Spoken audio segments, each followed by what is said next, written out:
Emilia, I would start a little bit with the big picture for those, knowing maybe some of the audience, people already know some of your work, maybe other folks are seeing it for the first time. This feature is so kind of impressive, and the access that you've gotten to this location is really impressive, but it's really part of a large investigation that's been structuring your practice over maybe 10 odd years around the intersection of built environment, politics, geology, notions of energy, who's extracting it, for which purposes, for what kind of world. And I thought maybe I would just ask you to speak about the larger themes, maybe this idea of geological time. What is it that you can seek out by going into these closed environments, and what can you learn in them? So maybe let's start there. Hello again. Good question. Yeah, I don't know where to start actually. This maybe notion always trying to see the invisible, or somehow to take almost a core sample or a cross section from the world, and using camera and moving image more like as this tool. So like reflecting on different stratas. So, not like galaxies, astronomy, Earth, historical, cultural layers, deep time and underwater. So these like different stratas, somehow those issues and sites. Yeah, throughout the years are like these maps and always site specific and research based somehow. Could you speak about how you got access to film in this decommissioned nuclear plant, and maybe what kind of even preparation you had to undergo to physically be in the space, and what were you, how did you orient your filming there? What were you looking for, or were you just kind of more observing and taking in whatever you could find? First, it was a commission for a short film for Architecture Biennial in Venice for Baltic Pavilion. So visited like 7 different sites in Lithuania, reflecting on more energy kind of sources, gas and nuclear and water and hydrology. And then, that helped to have the access, Venice Biennial. But later on, discovering the plant, I was like, I would like to spend more time to unveil that, kind of large Cold War monument. But it's not only site. Like for example, in France, Bure was really not easy to access. So almost needed like stalkers, special stalkers. We hear the song In the Mountain by Ella Carpenter, so she was helping, to mediate. I definitely want to talk about sound and editing and all of this a little later. But one thing, the word monument, I think, is a really interesting one in the context of the film, of the sites that kind of animate and speak to how history was, or both history and kind of the nationhoods were perceived or built, and which sites of those are public, like a monument, and a part of public memory, and which are private or secret or don't have, in terms of what we have access to. And the way you film and the way you construct your images, one thing that really kept coming back to me is the presence or absence of humans. Like to some degree, you've built this kind of otherworldly environment that could be hatched out of CGI, but it's for the most part, all too real. And I was curious to know how you went about that, like kind of maybe the kind of more nuts and bolts of filmmaking, like how did you set up your filming, what kinds of things were interesting to you, this kind of nuclear past and future, with or without humans, feels like a pretty super urgent one, and that's something that kind of comes across in the work. Maybe, worked 7 years on it. So throughout, I think after few years, like more understood the roots, like why. And I think that's the other short film, Aldona, that influenced somehow. It's about my grandmother who became blind in 87. So sometimes, there are characters, but like very special, like close to me, like, family members. So I think, that kind of paved the way for Burial. And then, personal story that influenced that. And then, combinations and collages of these locations and sites, and why they often come also, subconsciously. Like Etruscan tombs, when we see these like hills, reminded me the future Ignalina Nuclear Power Plant, design and architecture. They plan to bury entire plant underground and then just to leave one little hill, or So if you've just mentioned you're uniting different sites and also lots of different kinds of imagery, and music and sound is a big part of how the film is kind of structured or is experienced. Could you discuss that a little bit? How the kind of sonic quality of rhythm and how you're approaching the pace of the film and maybe making us resonate with the time, this kind of geological time that you're digging into.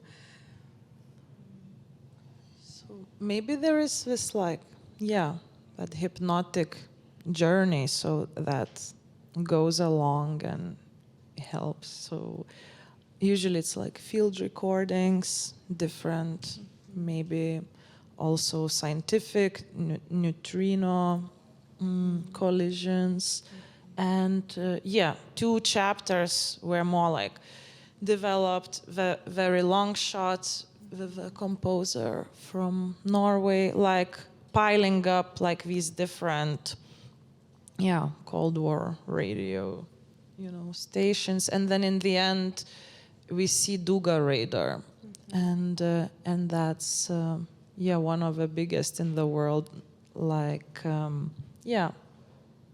anti-missile radar. It's in Chernobyl. So also kind of like not having characters, but having this like ghostly memory. The other kind of ghostly presence, going back to the idea of there being protagonists or not, is the snake. I think maybe people here will or want to hear more about that. And I suppose if we're talking about all the kind of strata of not only time but also space, the interspecies, both as a kind of bedrock of how we came to be, but also maybe something that's at stake for our survival, feels like it might be present as either provocation or a question, in addition to, as often with you, being this just kind of like sensational imagery that you can't help but wonder if it's science fiction, but again, it's not. So maybe just tell us a little bit more about this friend in the film. More like just, this notion again, nature taking over and future archaeologist point of view after after humans, So I couldn't bring in like deers and reindeers to the nuclear power plant, but yeah, snake like was this, kind of controlling, taking over. No animals being hurt. It's Disclosure for the room. Yeah. it's a simulator room where the engineers were training.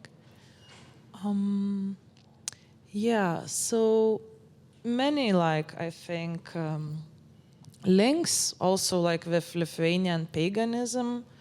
The snake also in a circular structure of film, snake eating its own tail, and in a way it's like this endless loop, but also circular energy like extraction, uranium extraction system, taking from Earth some not so toxic uranium, like waking it up, having all the production, and then trying to put it back. So there are these circular structures, and sometimes it reminded me that simulator room, Jodorowsky's Holy Mountain room, and somehow just these visions of what could happens subconsciously. I was struck by you mentioning you worked on a film for so many years, for 7 years. You often are working iteratively and in different, different footage and different locations you're returning to.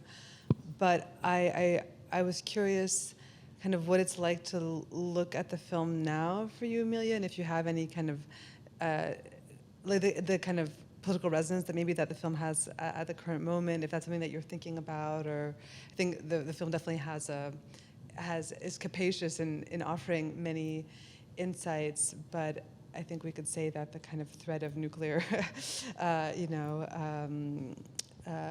conflict is present and is something that is so serious, and so, is that something you're thinking about, the kind of present and the here and now in your work?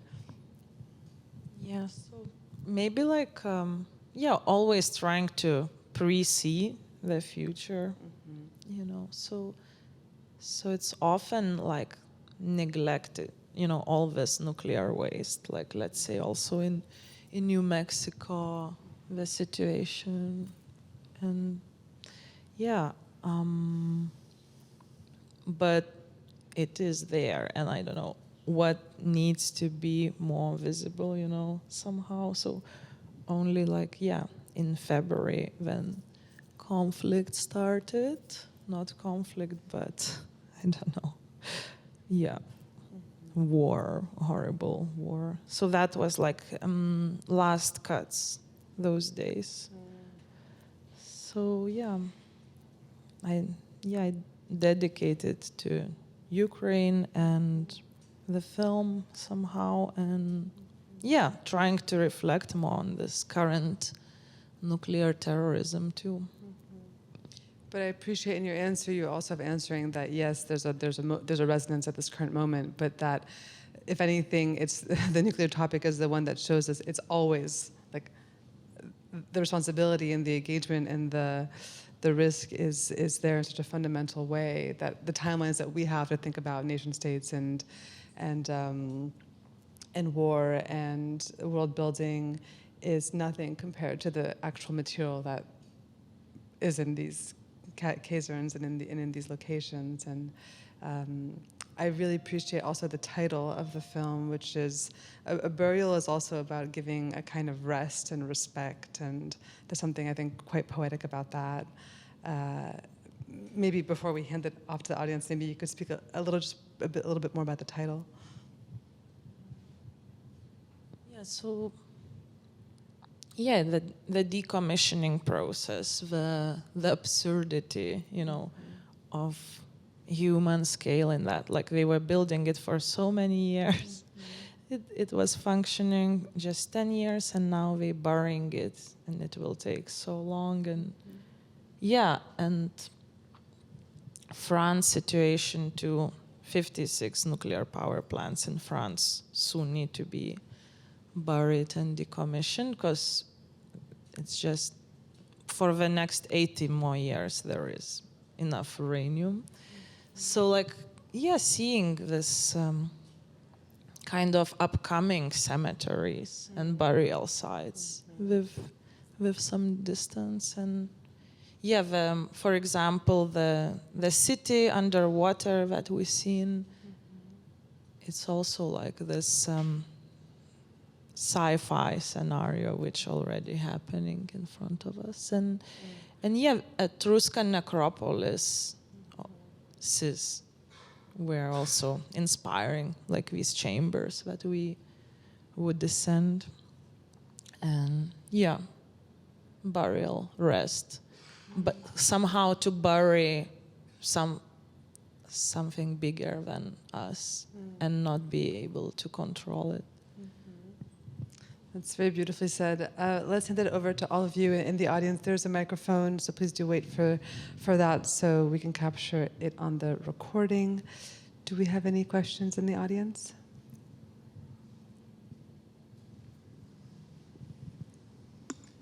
I just wanted to say it was one of the most powerful films I've seen in a long time. And I've seen quite a few documentaries about Chernobyl, but this really, it was fantastic, beautiful. Cinema, everything. The music was fantastic. Thank you so much. Thank you, thank you. Aw.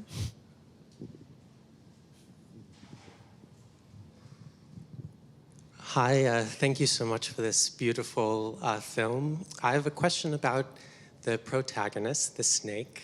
Before I knew about the connection to Lithuanian paganism, I actually thought it was kind of a menacing presence. And for me, it evoked the serpent in the Garden of Eden. And I thought for a moment it might actually be connected to Russia in some way, sort of that enemy not so far away. Yeah, so I wonder if perhaps the snake has other layers of meaning. Thank you very much. Thanks. Yes, exactly. Also those two meanings. Yeah. Yeah, this fear, and also the Eden. I was thinking about that in the structure.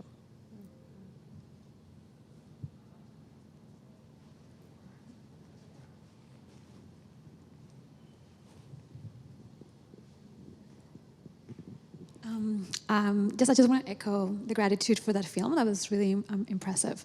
I wanted to ask you about the ways in which you navigate displaying these films in theaters like this versus the large installations where you're thinking about the architecture of the space, where the space becomes a little more immersive, and I don't know, maybe share a little bit of your reflection as to if burial has been shown in an installation-like setting, and what changes in the modes of viewership.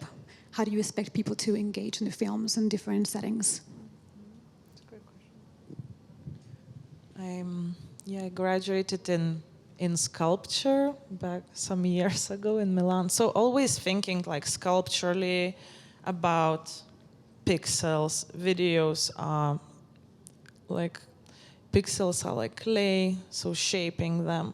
So cinema, single channel screen already has, in a way, some kind of chamber setting on its own where we all descend. But in a white cube, I always try to transform it into black cube or chamber and play with screens in like sculptural ways, and the seating, the body, the experience, like how the body is in the space. And I haven't showed burial as it is, and I think I have other versions, more without text and more adapted to the always site-specific. So it was one chapter at Tate Modern South Tanks in a circular shape with this also snake eating its own tail, like in a circle. So adapting each shot somehow with the space. And currently it's also in Lithuania, in a tower, like parts of burial. Like it's a new space, new gallery space, and we build it together for the film, like custom-made space with like black liquid ceilings, so kind of observing the film in the reflection, those clay-shaped pixels. Yeah.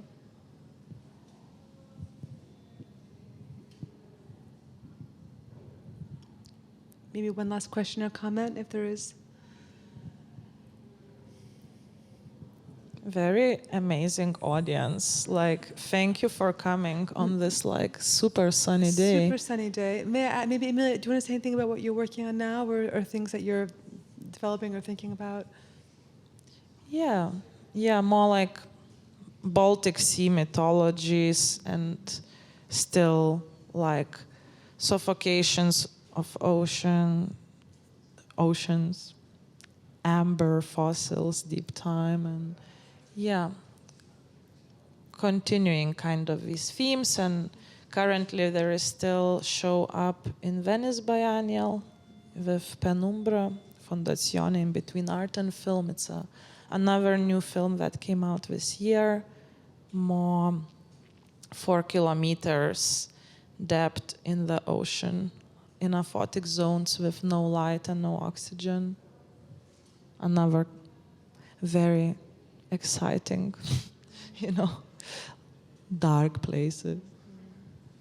Well, thank you for showing us new ways to look, certainly, and to think about the world around us. And always a treat to have you in town. So we look forward to much more. And thank you all so much for coming out. Have a great afternoon. Thank you. Thank you.